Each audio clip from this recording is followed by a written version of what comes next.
welcome back everyone. This is a review of the Asus Vivo tab, which was also known as the Asus Transformer, as you previously would have known it.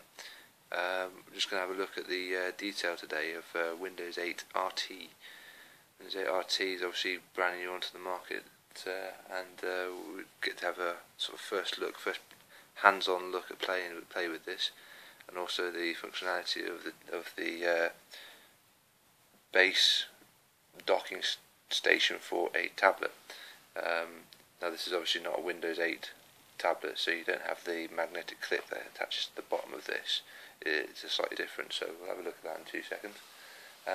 This is boasting quite a light tablet. It's only 525 grams.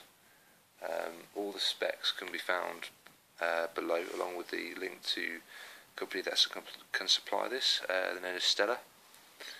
They've given us this for a bit of a test, so we'll get stuck into it.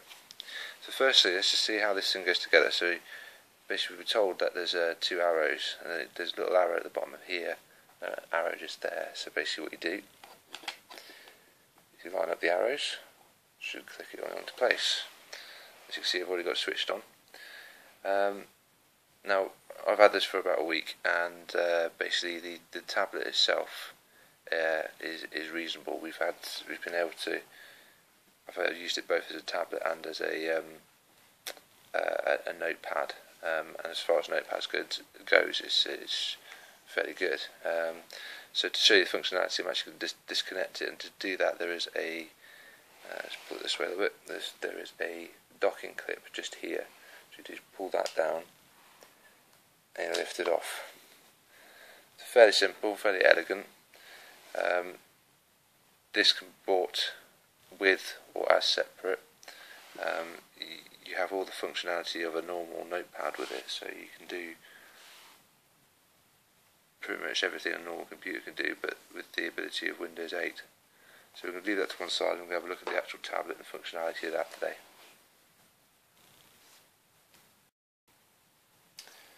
So, I mean, this has quite a few sort of little perks to it. It's got an 8 megapixel camera on the back, and a 2 megapixel on the front. Not quite sure the resolution on the screen. It looks fairly high res, which we'll have a look at in a minute. That will all be in the details below. But this is the first time we've been able to have a look at Windows 8 RT. So this is the one that's designed more to be like the Apple Play Store, say the Apple App Store or the Play Store that you get on the Androids, because it's all built around apps. You don't have any software that actually load onto it directly. You tend to buy the apps rather than in most Windows you would buy a disk and put it into the computer, and that's it, away you go. So the other thing that this also has is a near contact field. Now it's on the top corner of this. This little sticker here is identifying it, and that's becoming more common now in the newer tablets and phones that we have. You can obviously touch your phone onto that and transfer information. Used it a lot this week. Very, very useful, very quick transfers. Okay, so to start off, you obviously swipe it away, and this brings you into our what is now the Start menu. Now, I'm going to show you a few sort of basic tips with the Windows 8.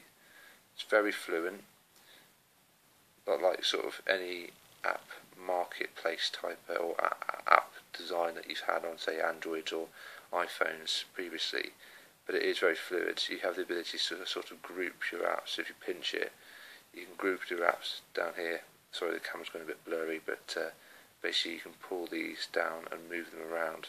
So as you group the apps up, you can actually shift them around and then pan back to them. Also, you can sort of drag from here, and that will drag them around. So it's fairly fluid. You can obviously put it into more. One of the key ones obviously is that you now have a store. So when you tap into this, it should give you the latest store information. So from the screen, if you want to ever get some more information up, you can actually swipe from the edge of the right part of the screen, which brings it up to the time date, and obviously you can then jump to the start menu if you want different things, or open up things like, if you open this, you've actually got power, whether you're connected into the internet and what have you. At the top here you've got tiles, show administrative tools, so you can lock it down a little bit. Just to get rid of it, swipe again. Just swipe in the same direction. You can swipe back again if you wish to. So it's multifunctional, it's quite good. Also, you can swipe from the bottom. That gives you the ability to go and see all your apps in one place. Something you'll notice is that actually we're into 2013 Office here. It's a review for another day, I'm afraid, because that's quite a big program to delve into. But you can see that on this you've got things like command prompt, and this is where you find it all. Again, to come back out of it, swipe from the bottom and tap it. Now, as you can see, things like the internet and this sort of thing are all loaded up quite nicely. You can actually get things like Google Apps. You know, I've loaded a game on, and I've tried BBC News apps just this week. But they have the rest of them are all pre-built. The maps are already there. If you've been using Nokia phones, then you'll understand that they actually push their own maps onto these sort of devices. Now, but the funny thing is that you can actually still bring up an old Windows 7 type looking desktop, and that's it, which is exactly the same as the previous desktop. The only difference is you can notice there's no start menu, so to get to it you have to do this swipe from the right. That said, most of them have a little button at the bottom which will take you back to the start menu at any point. So when you start opening things, I mean, these are the standard photos that you get. So this is a good example of the display. Like I said, look for the comments below for the actual resolution. And in the library you can get to some basic pictures. The quality of the screen is pretty good. I mean, it's not hurting my hand hold this either. You really do notice the sort of lightweight feel of it, but it seems to have as good quality, just slightly less in pixel size, of the iPad 3. I mean, that's not getting too far away from it if you can see that on the camera clearly enough. Obviously you've got the same functionality of scanning, putting it, pinching it to get back out. Some lovely pictures of cows and various displays that are loaded into the device. And obviously you just jump back to the start menu by swiping or touching the button at the bottom. So as you start opening things, you sort of ask a question about how do you get back to something you've been using already. So if I was to open, say, the store, which unfortunately isn't working at just this minute, and I want to go back, you swipe from the left. So if you drag from left to right, that brings your previous program into the screen. It's just, and obviously jumping back to the start if you need to.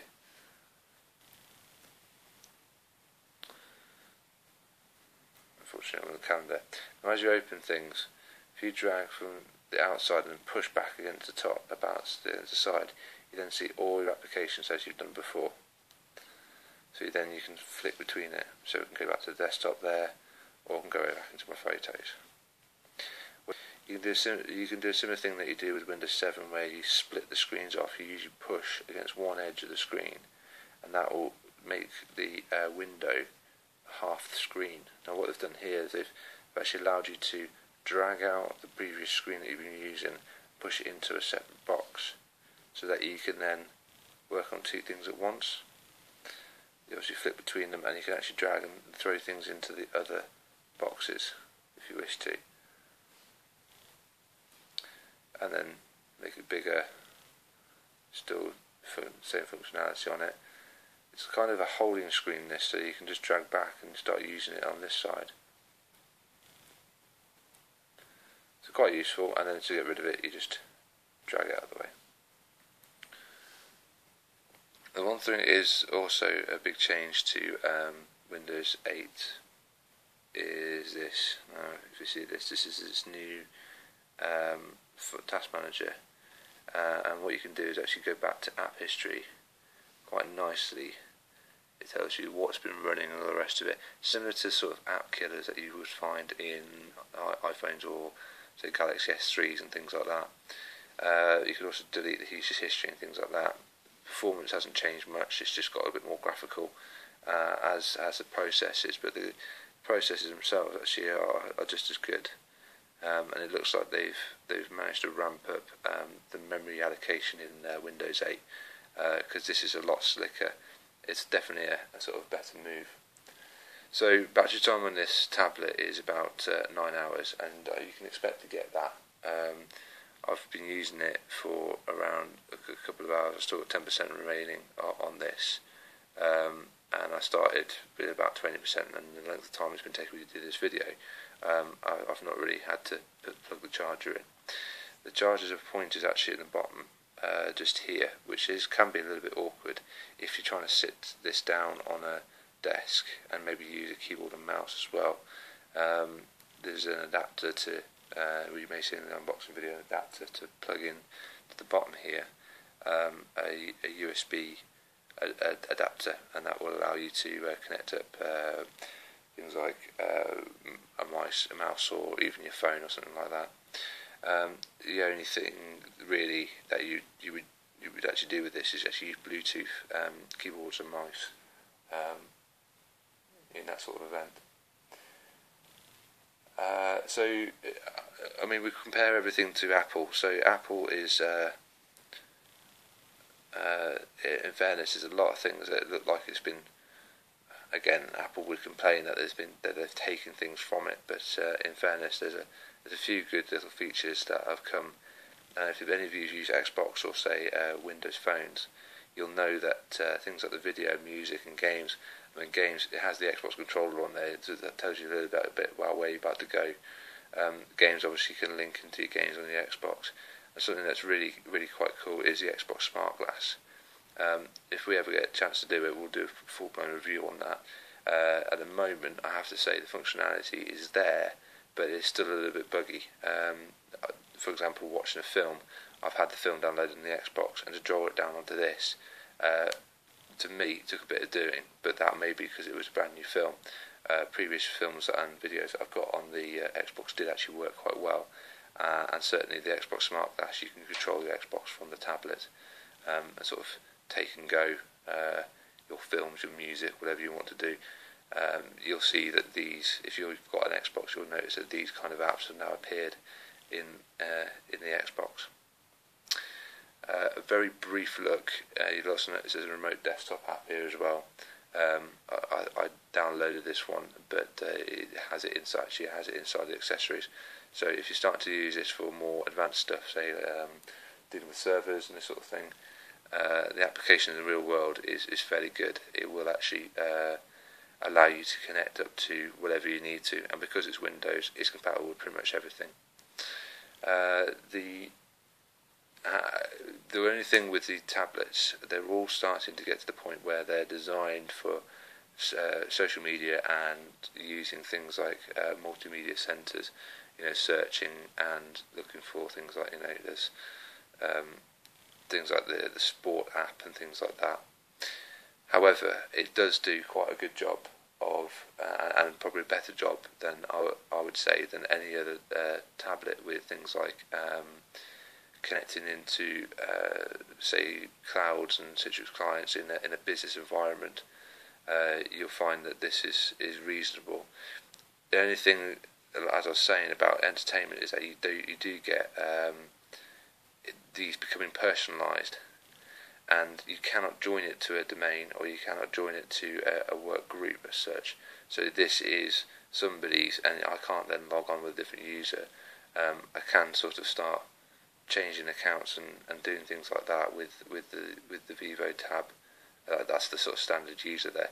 I can put different users on this, but and obviously have the lock screen, can have a password on it, which is a bit of a better step towards sort of making these tablets more user friendly in the business, and certainly protecting them as well. Overall, it's a good design. Pros are that it's light, it's quick, it's a good design, and Windows 8 is definitely an improvement on Windows 7. A lot of people will be saying that. Some people may slate it, but generally speaking, the time I've had to spend on using this, I've been very impressed. There are some glitches, and that's simply what you get from the times that you start up with a new bit of software, like Windows 8. The tablet itself, it's light, it's easy to use. I can sit there, I can turn the screen. I mean, it's got a rotation screen, but I've actually locked this on this one so I could demonstrate it to you without it interfering too much. The cons are that it is trying to do a bit too much, especially leaving in the old desktop. It seems to want to do everything that Windows 7 do plus the new start menu screen, and that's really the big change, is the start menu screen and the way to move and change applications around. So is it a bit of jack of all trades? Probably, but it will get there, and this is where RT comes in, where it's saying, right, we are going to be an operating system that is purely going to be downloading of apps, and that's how you get on in life with it. If you have been, thank you for watching. Please click on the links above for subscribe, details and links below for everything else. Thanks very much. Bye.